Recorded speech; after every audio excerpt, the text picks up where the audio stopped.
Welcome to Module 2, Session 2, a lesson on strategies for teaching science to linguistically diverse students, reading and writing. Brought to you by UDC's Project First and the Center for Applied Linguistics.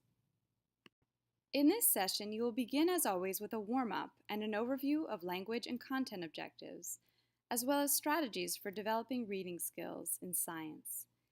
You will analyze CAL's 7 principles of effective instruction and then focus on strategies for developing writing skills in science. You will conclude with a wrap-up and tick it out. For this session, we will model both content and language objectives. It is one approach to help teachers to focus their lessons and help students understand what they will be working on and how exactly they will be developing their language during a content class. While we model, we will consider you to be the students. Later in this session, you will learn more about how to distinguish between content and language objectives. Content objectives are often cognitive processes, so in this case, you will be determining, distinguishing, identifying, and planning. By the end of today's session, you will be able to determine language practices needed to participate in life and earth science lessons, distinguish between content and language objectives, identify strategies to build the reading and writing skills of linguistically diverse students, and plan a life or earth science lesson that includes strategies to teach science to linguistically diverse students, including objectives and assessment plans. If content objectives are aligned to the content concepts and tied to curriculum standards, the language objectives list how students will meet the content objectives through language. In this session, we are modeling content and language objectives, and you are the students.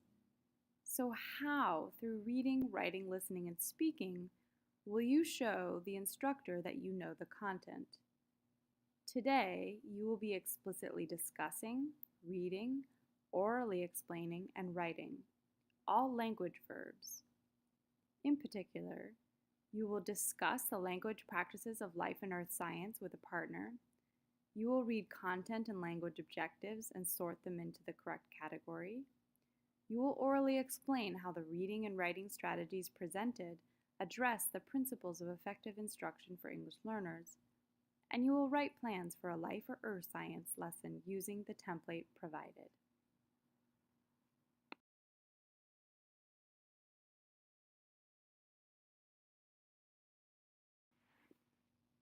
Turn to handout 2.A, Generating Text Diagram. Pair up with a partner. Look at the diagram of the heart. Pretend we are doing a unit on the circulatory system and you have some background knowledge. First, keep your pens down and simply discuss what you see. Use the labels and sentence stems to discuss with your partner. After a few minutes of discussion, write as many sentences as you can about the diagram, again using the sentence stems provided. You may also choose to say it in a more original or authentic way, depending on your background knowledge. Now share the sentences that you wrote on handout 2.A with the class. Next, turn to handout 2.B, Generating Sentences Text. Read the text in the handout. Pretend you are on a sentence hunt. Find the sentence or sentences that most closely match the ones that you wrote about or talked about with your partner. Now let's compare what you wrote and talked about with your partner with the actual academic text. What sentences did you find that matched what you wrote or talked about? You may have found 1 or 2 of these sentences. The heart consists of 4 chambers. There are 2 upper chambers called the right and left atria, and 2 lower chambers called the right and left ventricles. Now, did any of you use the term consists of as you wrote about or talked about the heart? Probably not. But did that hamper your understanding? Probably not. For many students, their experience would be the same. Because they had a chance to talk about what they saw using oral language in a safe environment before reading an academic text, they would be less intimidated by this academic phrase. Did any of you say atriums using an S while talking about the heart? Probably a few of you. And that's great because you used your first language knowledge. In English, we pluralize by adding S. Not every language is the same. In Latin, they convert the singular um, to an A ending when something is plural. However, did your first language knowledge or this transfer error interrupt your understanding? Probably not. When students bring background knowledge and some oral language knowledge to reading, they are more able to comprehend the text. And this activity, generating sentences, is a good way to model that connection between building oral language and content comprehension to the academic language of the text. Remember that last semester you learned about the 3 levels of academic language: the discourse level, the sentence level, and the word or phrase level. We will be using these levels to analyze scientific language. Last semester we also learned that WIDA, the consortium that runs the Access for ELS test, the English Language Proficiency test that English learners in Washington, D.C.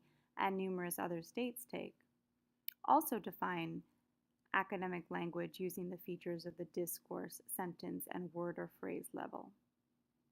It is useful to know that WIDA also defines language at these 3 levels, given that they will be analyzing and interpreting student data using this lens. Turn to handout 2.C with the 3 levels of academic language. Take a moment to scan the 3 levels and to remind yourself of how they are used. Over the next few slides, you will work with a partner or small group. We will display a graphic or picture of a life or earth science phenomenon. Talk with your partners about what you see. What is the language required to talk about these pictures?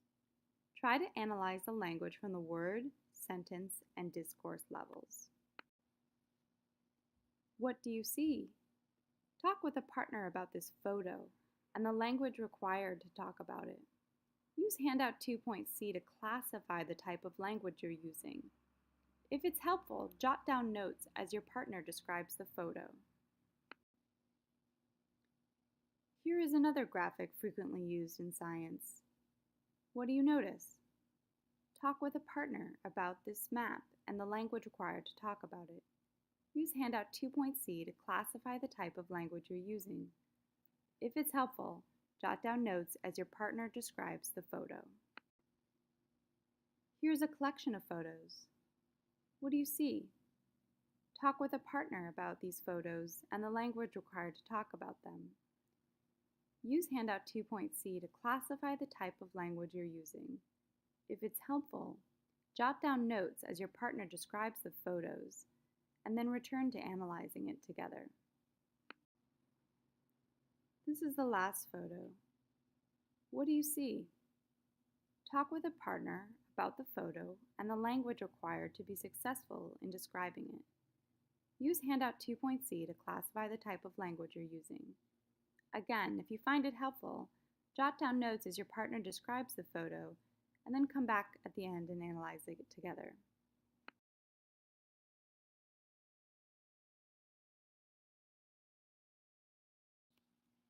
Turn to handout 2.D on language objectives for more information on content and language objectives. Many schools are required to post content objectives as a method of backwards lesson design and to ensure that both teachers and students are aware of lesson targets. One approach to explicitly teaching and assessing language development in the content classroom is to also add language objectives.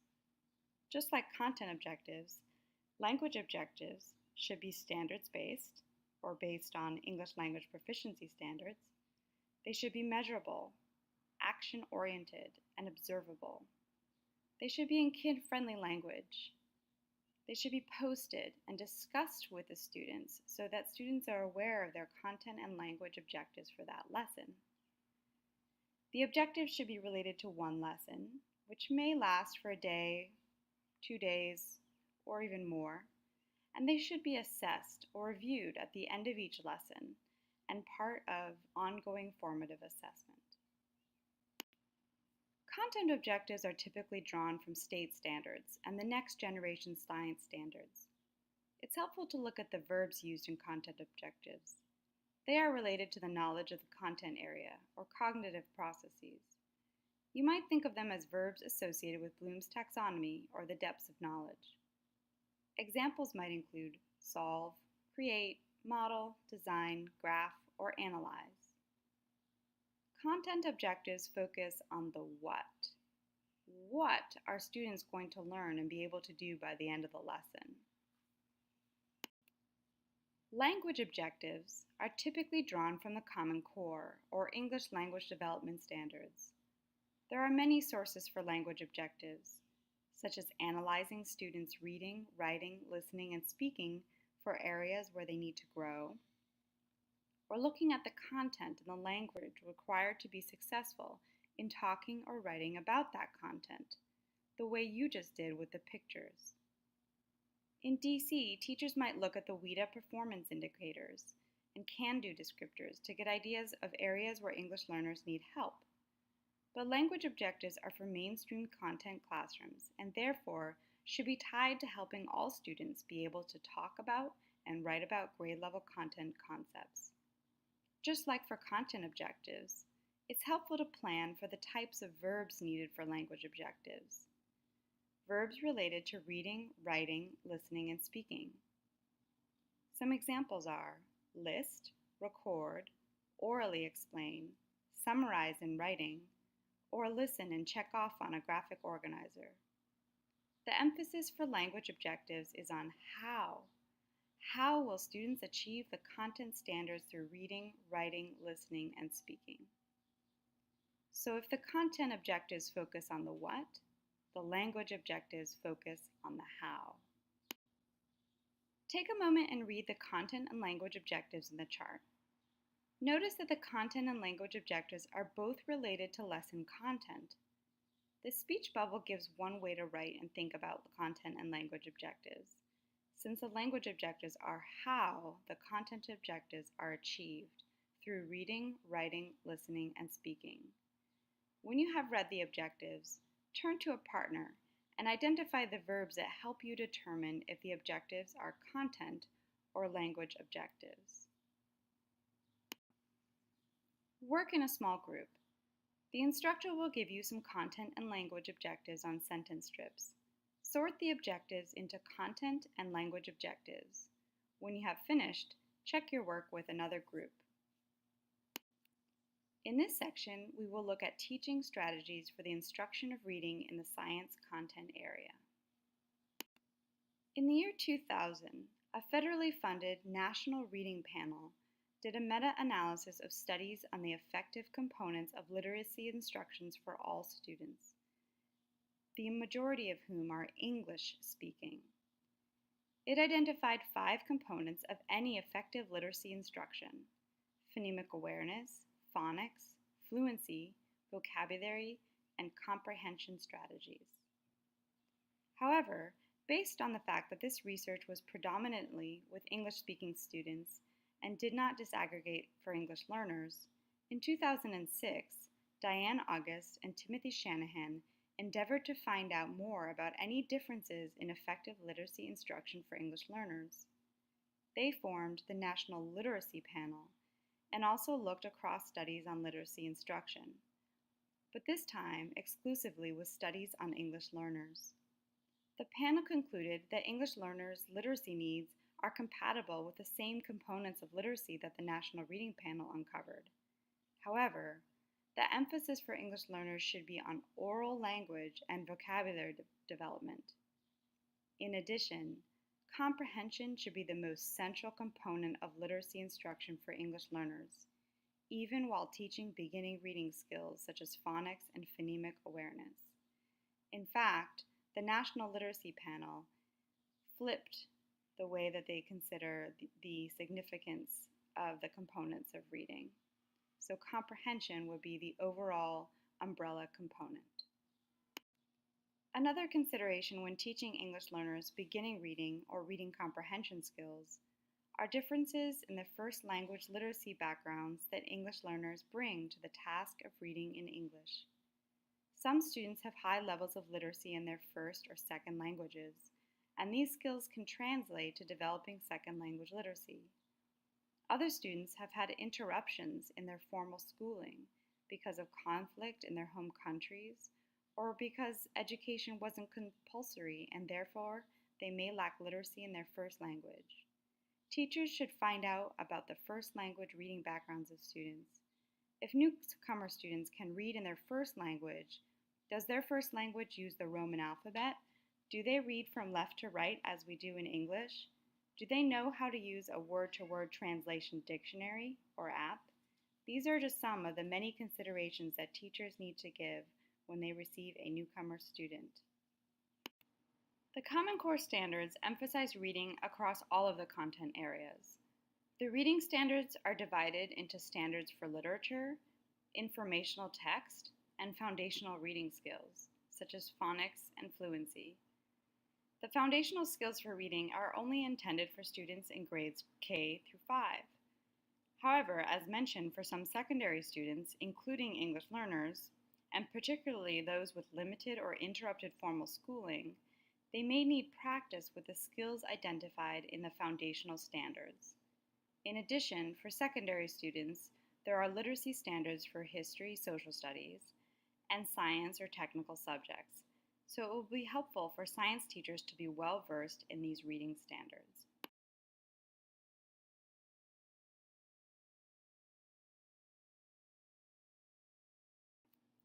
One activity to boost reading comprehension is called Most Important Words. When implementing this activity in the classroom, you would be using a grade level content text divided into chunks for each pair. In this case, you will review one of Cal's Principles of Effective Instruction for English Learners. Turn to handout 2.F. Work with a partner. The instructor will assign your pair one principle. First, read the paragraph individually. Note that as a modification for students, you could have them read it together by alternating sentences, but you can read the paragraph individually. Before talking to your partner, however, record 3 or 4 of what you think are the most important words or short phrases from the paragraph using a sticky note. Be judicious. Recall that it is just 3 or 4 of the most important words. You might feel that others are important too, but try to be selective about the 3 or 4 most important terms. Do not share them with your partner yet. When both of you have written the terms down on a sticky note, discuss with your partner why you chose those words or phrases. You may consider using one of the sentence stems. Blank is very central to the meaning of this paragraph. Or, I think blank is one of the most important words or phrases because. As a next step to the most important words activity, put your sticky notes together after you've discussed why you chose those words. With your partner, put stars next to the 6 words or phrases that you both agree are the most important. You may therefore have to eliminate some terms. Now, without using the text, write a summary sentence with the 6 words or phrases that you chose with your partner. When each group has finished, you will read them aloud. The instructor may type them in. You might consider comparing what you wrote with another group who wrote about the same principle. Were there any similarities or differences? Did you both get the content correct? How does it compare to the original text? Let's debrief this activity, most important words. How would the activity benefit English learners? How would it meet the principles for effective instruction that you just read about? How could you modify this activity for your students at a different grade level, for science texts, or for various proficiency levels in English.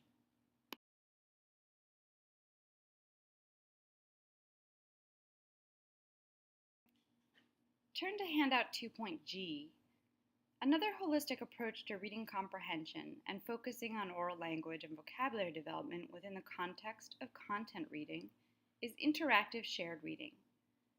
In the following slides, you'll see an example of interactive shared reading in a lesson plan from a federally funded research study, CREATE, the Center for Research on the Educational Achievement and Teaching of English Language Learners.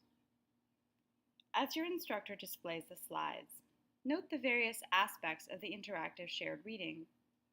The lesson introduces a general academic vocabulary term, prompts students to consider an overall guiding question as they read, chunks the text into smaller sections with detailed questions to be answered as a class, and then the lesson incorporates an activity to respond to the guiding question. Particularly for English learners who may not understand each individual word, it's important for students to read for a purpose and to understand the main idea of the content concepts that you as the teacher determine are the most important. In this lesson, before the text, students were introduced to a general academic term that might be useful in discussing or reading about the content concepts. The general academic vocabulary for this lesson is the word source. Based on the Center for Applied Linguistics research on CREATE and other studies on vocabulary, the terms were always introduced first through pictures and a context. Next, they were formally defined, and then students had an opportunity to use the terms through a partner talk. For this study, in a large urban school district in Texas, many students had bilingual instruction for grades K to 5. Then in the 7th grade, the study aimed to continue to expose students to academic language in Spanish, hence the translations and definitions in Spanish. Each interactive reading activity started with a guiding question to prime students to read with a purpose. Sometimes teachers might discuss background knowledge at this point too.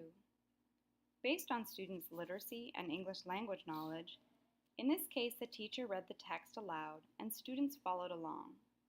More advanced students might read silently, but this technique allowed English learners to be exposed to chunks of academic text in English with many supports built in.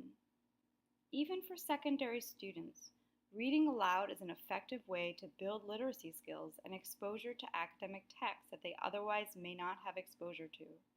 For English learners, it also helps them to hear the phonological aspects of the English language.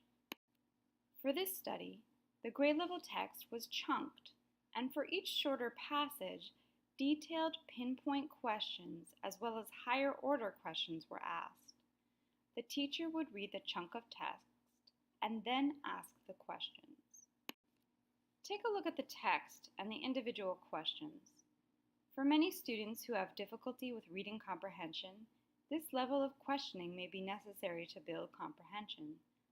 To mix up the methods, ideally students would also be asked to do partner talks with some of the questions, or to answer the questions in writing if they have strong literacy skills. While some questions may seem fairly obvious based on the text, struggling readers have difficulty identifying, for example, when a term such as herbivores or carnivores is being defined. Additionally, students need maximum exposure to connected text related to the content. Read the text and the questions that follow. Are there other questions you would ask? Discuss with a partner. Finish the passage. Do you feel that students are ready to answer the guiding question that was first presented about the source of energy for various organisms?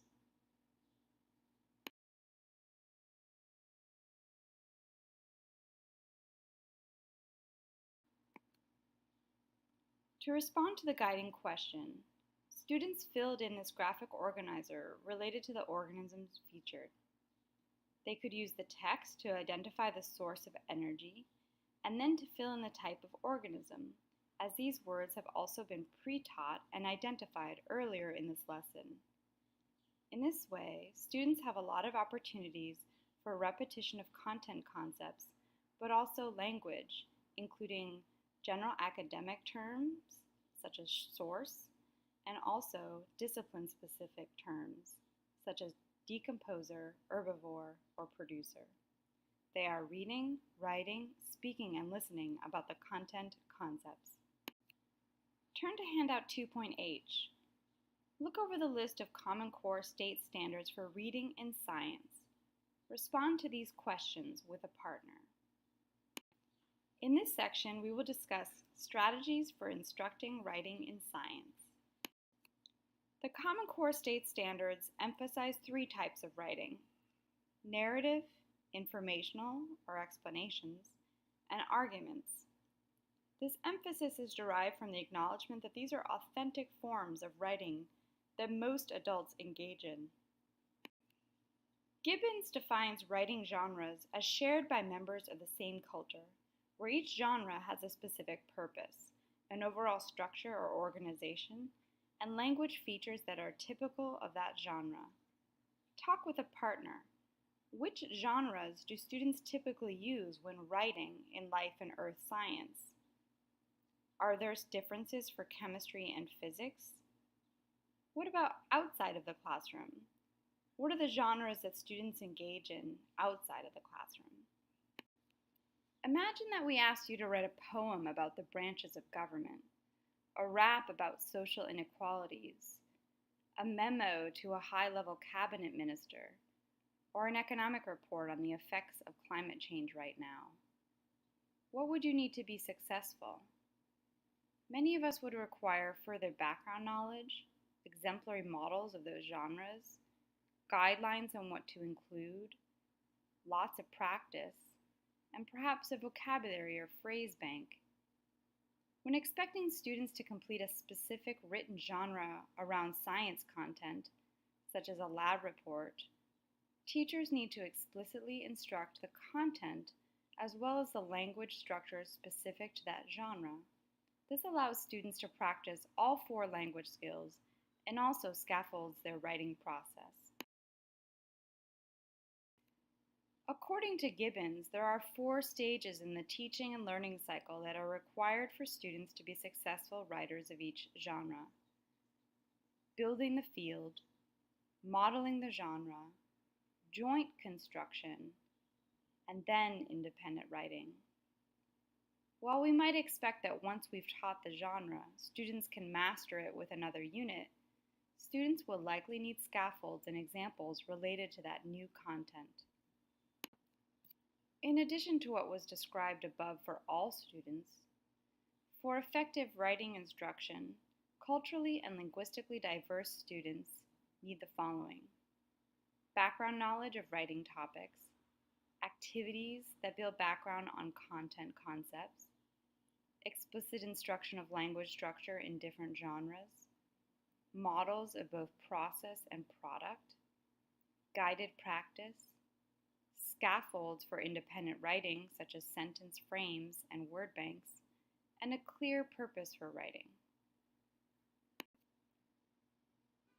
Based on the reading you did for homework, by Write, consider how we can best build students' science writing skills. Read the quote. Discuss with a partner or group before sharing out what the quote means to you.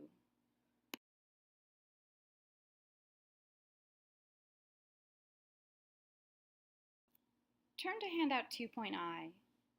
Work in a group of 3. You will each get a paper labeled 1 to 3. Each of you will start with the paper you were assigned, but you will rotate the papers to eventually respond to all 3 questions. First, start by responding to the question in front of you in the first box. Once you have finished, switch among the 3 of you. Read the new question and your colleague's response. You may comment on your colleague's response and add your own ideas.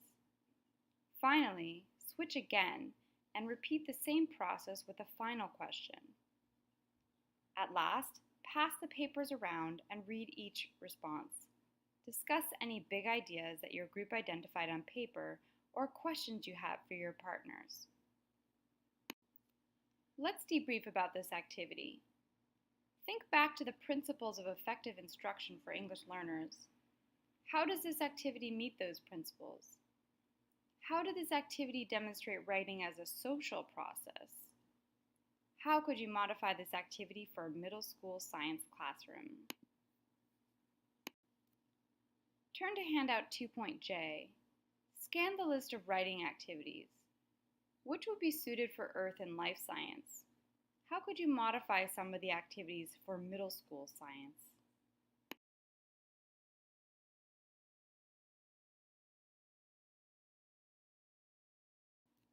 Let's wrap up this workshop using an interactive writing activity, snowballs. Take a piece of scrap paper. Think of a grade level content concept in science and write a possible content objective on the paper. Use handout 2.D for ideas and for suggestions on the types of cognitive verbs to use, such as solve or analyze. When you are done, crumple your paper. Let's have a snowball fight. Throw the paper ball anywhere in the room when your instructor gives you the cue. After the snowball fight, go and pick up someone else's snowball. Unfold the paper. Using handout 2.D, write a language objective to match the content objective. Think about how the students will possibly achieve that content objective through a reading, writing, listening, or speaking activity during that lesson. There is no right answer. Consider the options of what might be appropriate at that grade level and for that content concept. Use a verb related to reading, writing, listening, and speaking, such as listing, journaling, or orally discussing. Now we're going to have another snowball fight. Crumple up the paper that you just wrote your language objective on and throw it again. Keep picking up and throwing snowballs until you have read 3 of your classmates' ideas. Let's debrief the snowball activity. How would it address Cal's principles of effective instruction? How does it involve reading and writing? How does it work as a social process? And finally, how could you modify this activity for a middle school science classroom? See handout 2.K. Visit the Create Science Lessons online.